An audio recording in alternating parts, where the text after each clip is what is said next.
Semuanya, pada kesempatan kali ini, di podcast saya akan berbincang santai dengan narasumber spesial, yakni ayah saya sendiri, untuk menggali pandangan beliau tentang perbandingan situasi politik masa lalu dan masa kini. Bisa diperkenalkan dahulu namanya siapa dan umurnya berapa? Saya Bapak Fatihin, umur 59. Menurut Bapak, politik itu apa sih? Politik itu kurang lebihnya untuk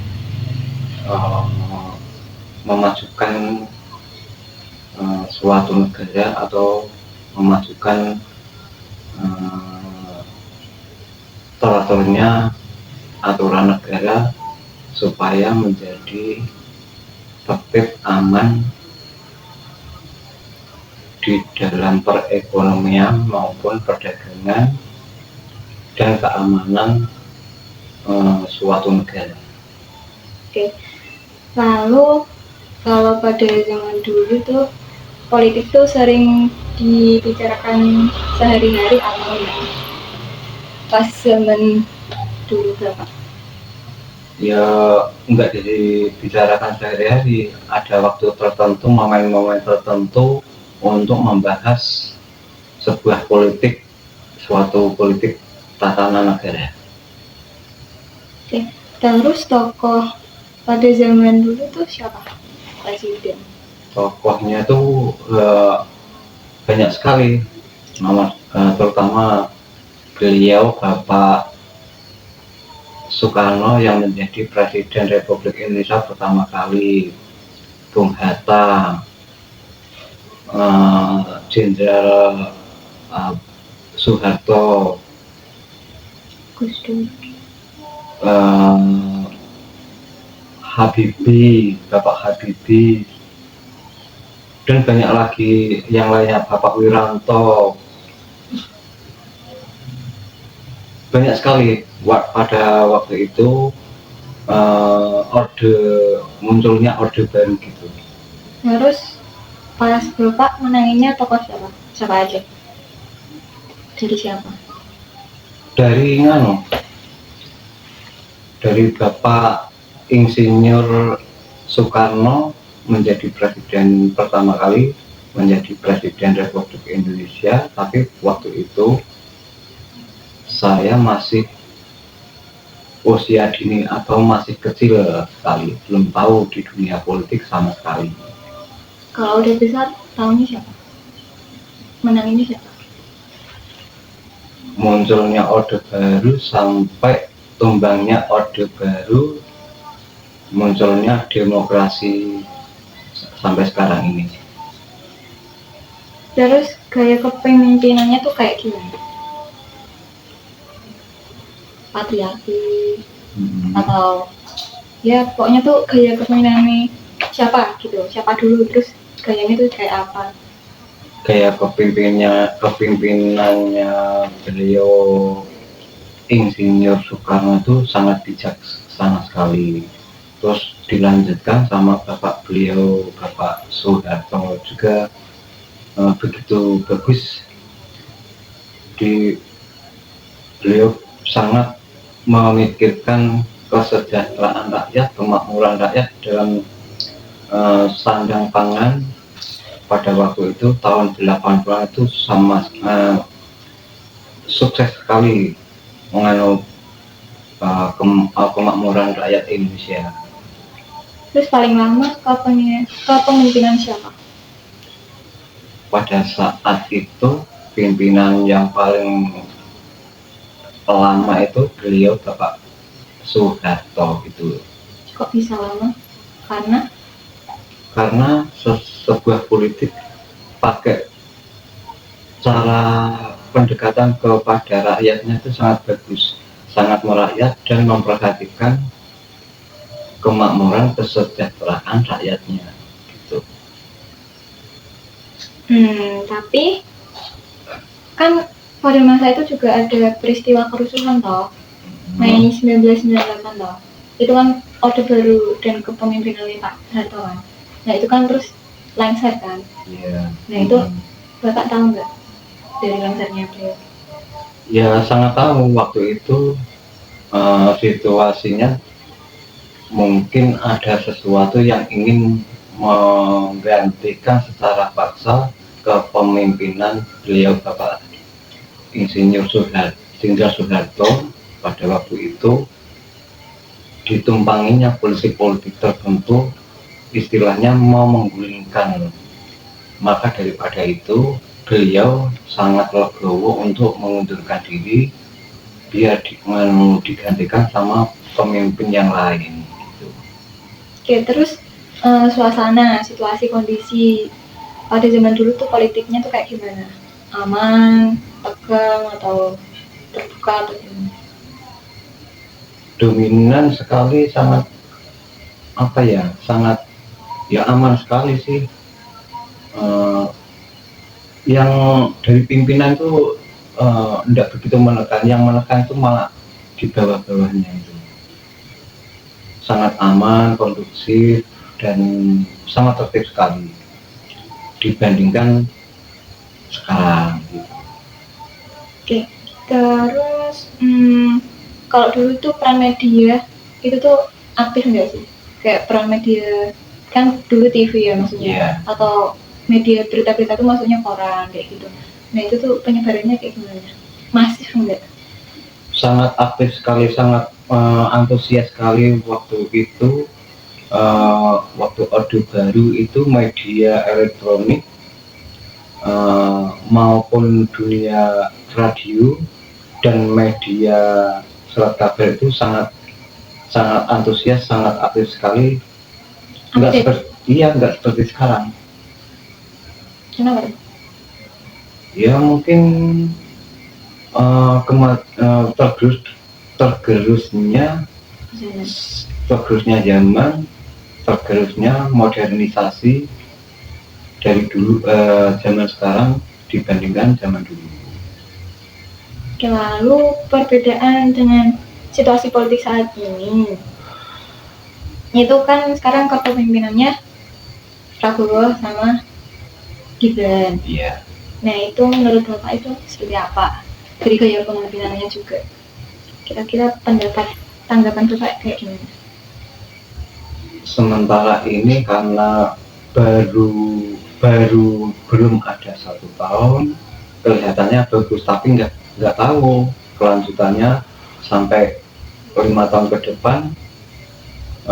Apa yang disampaikan, apa yang dijanjikan belum tentu terlaksana gitu. Contoh kalau pemimpin Jawa Barat yang dipimpin sama Pak Sapo itu, Ridwan Kamil. bukan, itu sama itu loh, bukan Ridwan Kamil, Itu gubernurnya. Gubernur Jawa Barat yang sekarang itu siapa itu? Lupa kakak. Itu loh, yang sering membantu sesama, peduli sama sesama, yang pakai belangkong putih itu loh, siapa itu?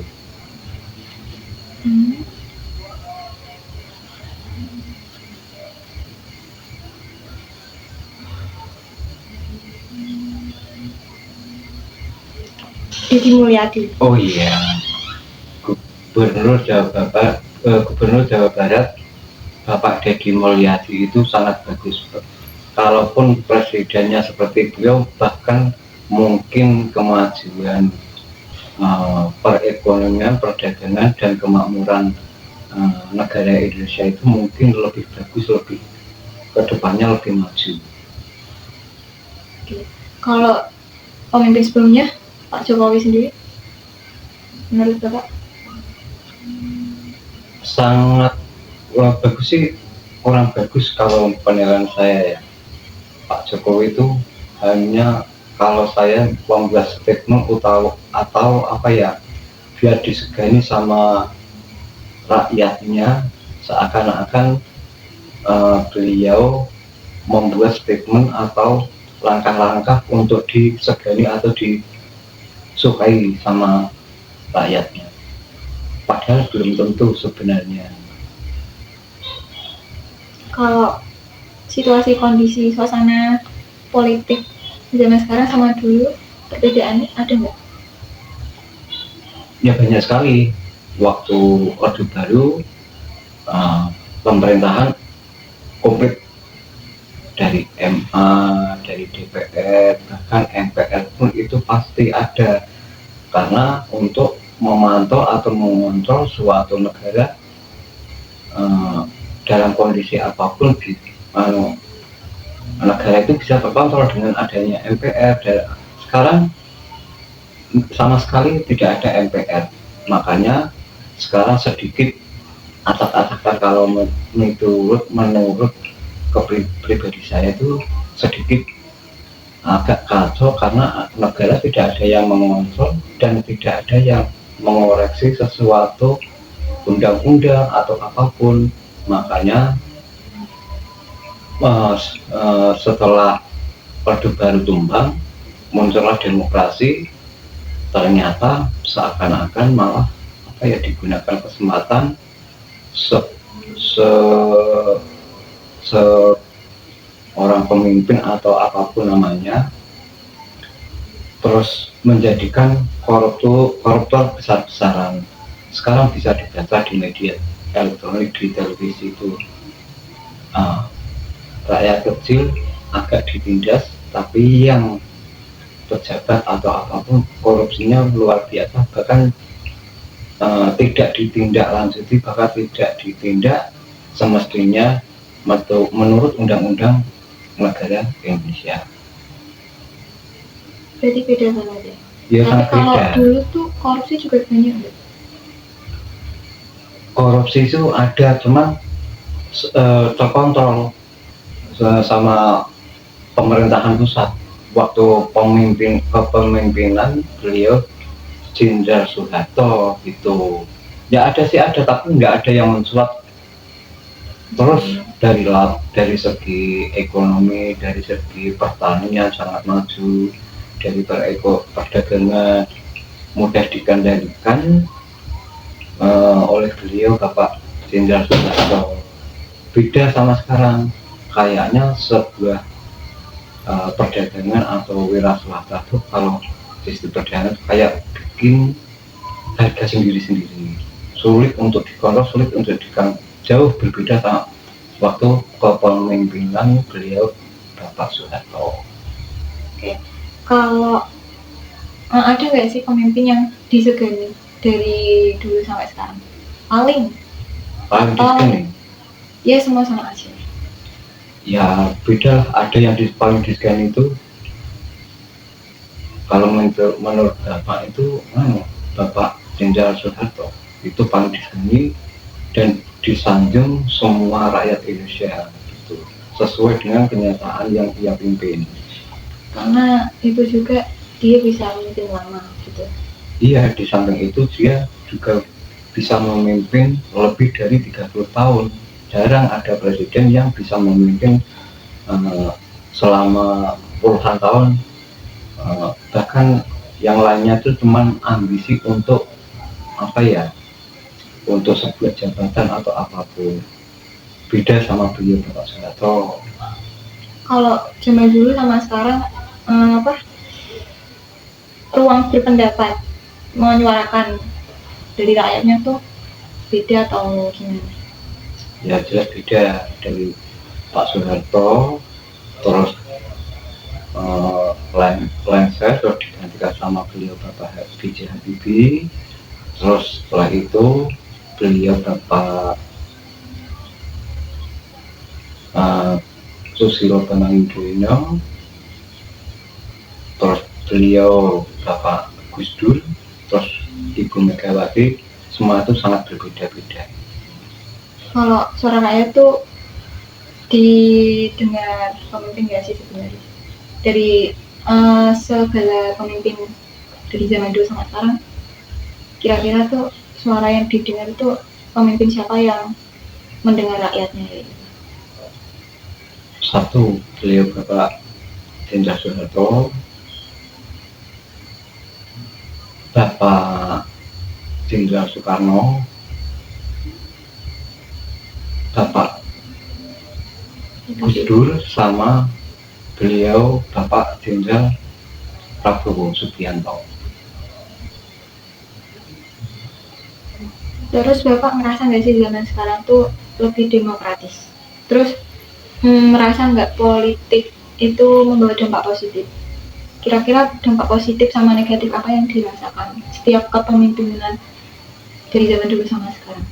Ya jelas adalah kalau positifnya itu mungkin dari kemudahan-kemudahan sesuatu hal yang menyangkut hak-hak warga atau masyarakat rakyat Indonesia itu pasti ada. Di negatifnya itu perekonomian grafiknya naik turun, bahkan kalau turun drastis sampai menjadikan sebuah itu namanya yang itu nilai plusnya itu anjlok atau apa namanya Bapak lupa itu. Ada nggak sih nilai-nilai politik zaman dulu yang sekarang tuh udah hilang? Ya ada. Nilai politik yang apa tadi? Yang hilang, yang luntur. Itu yang seharusnya untuk memajukan tapi sekarang itu kayaknya tuh nggak ada yang mengontrol, nggak ada yang mengatur. Karena apa? Sebuah tatanan negara di bangku kepemerintahan ada yang hilang atau dihapus sama sekali. Contohnya apa itu? Sekarang tidak ada pemerintahan MPR. Itu MPR itu untuk mengontrol, mengatur sebuah kepemimpinan di bawah MPR itu DPR atau apapun namanya itu kan harus ada pengontrol. Sekarang beda. Sekarang kayaknya itu muncul sesuatu untuk mengambil sebuah kebijakan sendiri, tapi kenyataannya menekan sebuah rakyat kecil, Pak. Nggak beda sama dulu. Kalau sekarang kan kemarin ada nyerang itu RUU TNI, Bapak tahu nggak? Kurang tahu Bapak. RUU TNI itu seperti apa? Kurang tahu sama sekali, karena tidak ada penjelasan atau di media apapun Bapak nggak pernah menonton atau melihat tayangan-tayangan seperti itu. Jadi Bapak pernah update? Iyalah, karena ya. Tapi Bapak nonton berita di TV? Itu sering, bahkan setiap hari itu suka sama berita-berita apapun itu, bentuknya apapun, karena Bapak mungkin waktu aktivitas nggak nonton berita-berita apa yang menjadikan banyak yang nggak tahu sih. Tapi kalau di HP sering nggak? Atau tiba muncul berita apa terus ditonton, terus dikulik? Nggak suka gitu, nggak pernah main HP. Untuk apa tuh? Bapak main HP-nya itu untuk sebuah pekerjaan, untuk mendapatkan hasil untuk mencukupi keluarga, karena tanggung jawab seorang tua itu karena mempunyai anak yang masih dalam tahap pembelajaran. Terus kalau aku nih kan anak muda zaman sekarang tuh, kira-kira menurut pandangan Bapak tuh kan sekarang aktif di media sosial, media online digital kayak gitu. Terus tuh menurut pandangan Bapak tuh kalau anak muda sekarang tuh acuh atau melek sama politik? 50-50, ada yang acuh, ada yang condong untuk mengikuti sebuah politik. Kalau yang melek, yang condong aktif kayak gitu tuh kan pasti ada ikut demo-demo. Nah itu menurut Bapak tanggapannya kayak gimana lihat demo-demo kayak gitu? Selama demo itu untuk kemaslahan sebuah negara atau kemajuan negara, untuk kemajuan negara itu setuju aja sih, bagus juga untuk istilahnya mengingatkan atau mengingatkan sebuah pemerintahan. Belum tentu pemerintahan itu selalu baik dan benar gitu. Kalau menurut Bapak tiap politik kepemimpinannya tuh ada dramanya nggak? Ya pasti ada. Untuk untuk mengangkat sebuah egonya seseorang masing-masing itu pasti ada yang egonya tuh untuk melambungkan nama dan jabatannya masing-masing itu pasti iya. Beda kayak dulu, sedikit nggak seperti sekarang ambisinya itu rata-rata itu untuk kebanyakan untuk diri pribadinya masing-masing. Kalau di politik itu kan kalau mau pemilu kan pasti ada nyampaikan visi misi, terus ada ya nyebarin brosur kayak gitu, terus ada sampai subuh apa istilahnya Serangan pacar. ya itu kalau zaman dulu sama sekarang sama nggak, atau itu budaya baru yang dibentuk? Itulah yang namanya egonya atau nafsunya seseorang untuk mengangkat sebuah derajat atau apapun karena dia ambisi untuk sebuah bangku tertentu untuk menjadikan dia itu lolos dari sebuah politik. Beda ya sama dulu itu nggak ada istilah pakai sogok-sogokan atau itu serangan pacar atau apapun. Beda lah, sangat jauh berbeda. Jadi dulu nggak ada? Dulu nggak ada. Mulai ada saat mulai tumbangnya Orde Baru. Mulailah muncul itu istilahnya itu kalau waktu mendekati pemilu, bahkan di hari-harinya pemilu itu banyak sekali orang-orang tertentu untuk menaikkan masing-masing dirinya itu untuk menjadikan lolos. Makanya dia tuh membuat sebuah politik untuk menyuap biar suaranya itu melambung atau terbanyak, yang namanya disebut sebelum pencoblosan yang dinamakan serangan pajar gitu. Terus kan hasilnya itu kan pasti ada yang sesuai sama nggak tahu sama masyarakat yang memilih kayak gitu. Yeah. Terus kan pasti di politik ada luber jurdil kayak gitu. Kalau menurut Bapak kan kalau di Jogja ada dosenku yang di Jogja. Nah, kalau di Jogja kan kepemimpinannya yang keraton kan. Keraton itu kan pasti turun temurun dan ya nggak ada pemilu kayak gitu. Nah itu kan sama aja kayak istilah kalau yang di luar, kan misal Cina itu kan dinasti turun temurun. Nah kalau yang kepemimpinan di Indonesia sendiri kan lewat pemilu. Nah kalau menurut Bapak, kalau kepemimpinannya diubah sama kayak yang kepemimpinan di Jogja yang sistemnya turun temurun tuh gimana? Contohnya kan kemarin Jokowi terus kan turun ke anaknya, itu kan pasti ada ya benang merahnya kayak gitu kan. Nah, itu tuh sebenarnya kayak gimana menurut Bapak? Kalau sistem pemerintahan dari turun kayak seperti kerajaan itu sebenarnya bagus, cuman Pak Jokowi polanya kan diturunkan dengan nafsu tertentu, bukan dari sistem tatanan kerajaan gitu. Ya beda, sistem kerajaan itu teratur kok. Buktinya apa? Dari zaman dulu sampai sekarang eksis, nggak pernah ada sesuatu apapun yang dinamakan ini itu. Buktinya apa? Di Jogja itu sangat bagus, di Solo juga bagus, itu contohnya. Tapi kalau posisinya Pak Jokowi bukan karakter sistem tatanan kerajaan, beda. Itu cuma sebuah ambisi nafsu beliau gitu.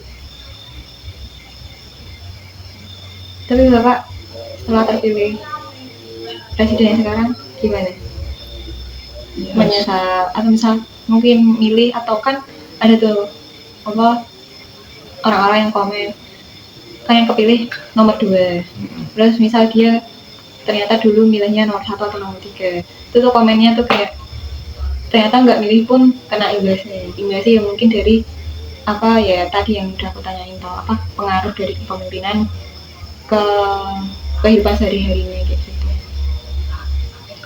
Ya sebenarnya kepemimpinan saat ini beliau Bapak Prabowo Subianto tuh cocok sih sependapat karena tergantikan dari sebuah apa ya sebuah ego atau trik-trik tertentu, cuman sedikit ditumpangi dengan ini Pak Jokowi diturunkannya atau di ACC-nya si anaknya yang namanya Gibran. Nah, itu cuman sayangnya di situ masih didominan sesuatu kekuasaan orang-orang tertentu. Karena apa? Mungkin backingnya mungkin harapannya sekarang kalau bisa mulai kepemimpinan Bapak Prabowo Subianto dan kedepannya dan penggantinya semoga lebih baik dan lebih bagus untuk kedepannya. Jarang, rata-rata biasanya ucapan sama tindakan itu tidak sesuai apa yang dia lakukan, apa yang dia ucapkan, apa yang dia janjikan waktu sebelum menjadi sebuah jabatan atau pangkat. Dia menjadikan muluk-muluk, tapi pada akhirnya setelah lolos di bangku-bangku atau di kursi-kursi yang mereka tuju vakum atau diam, bahkan untuk condong untuk memikirkan dirinya sendiri, bukan untuk rakyat dan sebagainya. Terus ngaruh nggak sama pemimpin yang terpilih ke kehidupan selanjutnya, kayak misal sekarang kan Prabowo, terus tuh sehari-harinya kalau misal dalam politik, misal kemarin ada apa rame apa gas langka gitu, gas langka, terus ada bensin ternyata pertama isinya oplosan atau apa kayak gitu. Nah itu tuh ngaruh kan pemimpin sama kehidupan di politik setelahnya. Kelihatannya selama Bapak Prabowo Subianto memimpin, kelihatannya triknya, caranya itu sangat bagus, sangat tegas sekali dan bijaksana. Kalau ada sesuatu yang terjadi di tatanan kepemimpinannya, cepat-cepat bisa mengontrol dan mengendalikan sebuah aturan atau apapun, entah kedepannya bisa lebih bagus apa enggak, berapa kurang tahu. Soalnya baru berapa bulan dia atau beliau memimpin sebuah negara. Tapi rasa-rasanya kalau di berita tuh setelah dia terpilih tuh semua kasus tuh terungkap kayak gitu, kata ini ya kan netizen, kayak juga koruptor tuh pada muncul kayak gitu. Sedangkan pas kepemimpinan Pak Jokowi itu 10 tahun tuh kayak belum, atau mungkin Pak Jokowinya tuh masih nyari ininya belum terungkap. Nah sedangkan kalau menurut netizen ya itu sekarang Prabowo itu lebih mengungkap koruptor kayak gitu. Iya memang waktu kepemimpinan Pak Jokowi kelihatannya koruptor itu terkuat, tapi hanya tertentu saja untuk menaikkan grafiknya beliau Bapak Jokowi saja. Sebenarnya koruptor itu lebih parah dibandingkan waktu kepemimpinan beliau Bapak Susilo Bambang Yudhoyono, bahkan lebih parah Bapak Jokowi ketimbang presiden sebelumnya.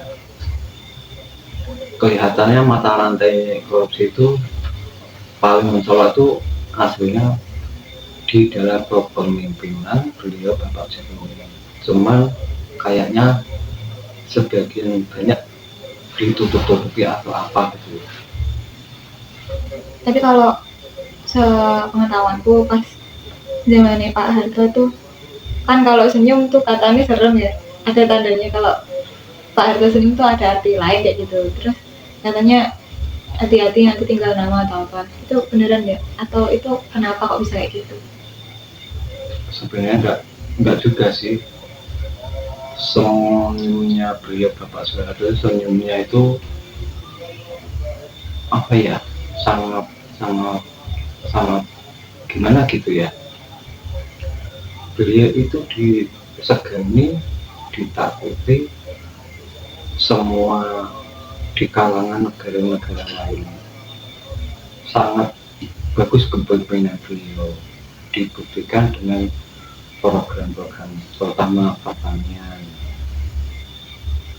transmigrasi sangat merakyat, hasil bumi melimpah, bahkan tidak pernah, jarang mengekspor pangan-pangan dari negara lain, bahkan bisa mengekspor pangan dari negara kita sendiri. Beda sama sekarang, sedikit-sedikit impor, sedikit-sedikit impor. Makanya kayaknya itu harga itu sangat sulit terkendali. Kalau tidak viral atau fatal, baru pemerintahan baru turun tangan, atau tapi sudah terlanjur melambung tinggi, bahkan dari harga-harga itu bisa memberatkan kaum rakyat kecil. Terus kalau yang aku tahu juga apa ya, karena aku tahu nih ini pas Pak Harto gitu ya, itu pelajaran, kecuali sama kepemimpinan yang lain tuh, kalau sekarang ada program MBG, makan bergizi gratis, makan gizi gratis ya. Terus itu zaman sekarang. Kalau zaman dulunya itu pas aku tahunya cuma Pak Harto itu katanya juga ada itu kayak zaman Soeharto itu ada muncul, contohnya dari program KB dan posyandu, itu dari zaman Pak Harto sudah ada gitu. Cuman untuk kayak sekarang makanan gizi gratis itu tidak seperti itu, tidak seperti sekarang. Cuman waktu Pak Soeharto itu munculnya gizi gratis itu untuk balita. Berarti menurut Bapak tuh yang sekarang sama yang dulu tuh sesuai nggak sih? Maksudnya kayak dulu kan emang porsinya sama situasi kondisinya tuh pas, misal ngasih apa bubur atau apa. Tapi kalau sekarang tuh ngasih MBK-nya kayak gitu, kan terbukti dari review-review per siswanya yang dikasih, terus kan belum rata. Sampai sekarang kan nggak tahu kabarnya kayak gimana. Ya, mungkin saja sebuah politik untuk trik ke depannya semoga bisa lebih bagus. Cuma bukan hanya janji-janji saja untuk menaikkan istilahnya nama populernya, biar disukai sama rakyatnya gitu. Semoga kedepannya lebih bagus. Bahkan kalau bisa itu makanan gizi gratis itu tidak cuma itu. Nah, kalau bisa itu pendidikan atau kesehatan tuh kalau bisa itu diutamakan, pendidikan, kesehatan, bahkan bisa membuka lapangan kerja, karena sekarang itu sangat karena yang berpendidikan itu setelah lulus jarang yang mendapatkan lapangan kerja. Kesulitan di pemerintahan sekarang ini seperti itu. Beda sama dulu, pekerjaan mudah, kurs rupiah juga tidak seperti sekarang. Sekarang itu kurs rupiahnya kelihatannya banyak, tapi waktu belanjakan itu enggak seperti zaman Orde Baru. Terus dari itu harapan atau ada harapan lain kan? Anak muda ataupun politik ke depannya itu kayak gimana? Politik ke depannya itu kalau bisa itu apa yang dijanjikan ke pemerintah atau apapun namanya itu bisa terlaksana, bahkan lebih baik, lebih bagus. Karena negara ini satu, semuanya punya, tapi rakyatnya belum semuanya menikmati dari sebuah kemakmuran atau apa itu namanya hasil bumi atau apapun namanya kemakmuran bumi negara Indonesia.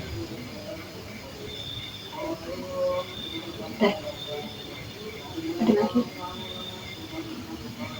Harapannya ke depannya negara Indonesia semoga lebih bagus, lebih maju, tidak ada korupsi, tata negara, membela rakyatnya untuk kemakmuran dan kesejahteraan rakyatnya, dan pemimpin-pemimpin yang korup atau yang apapun namanya semoga berubah.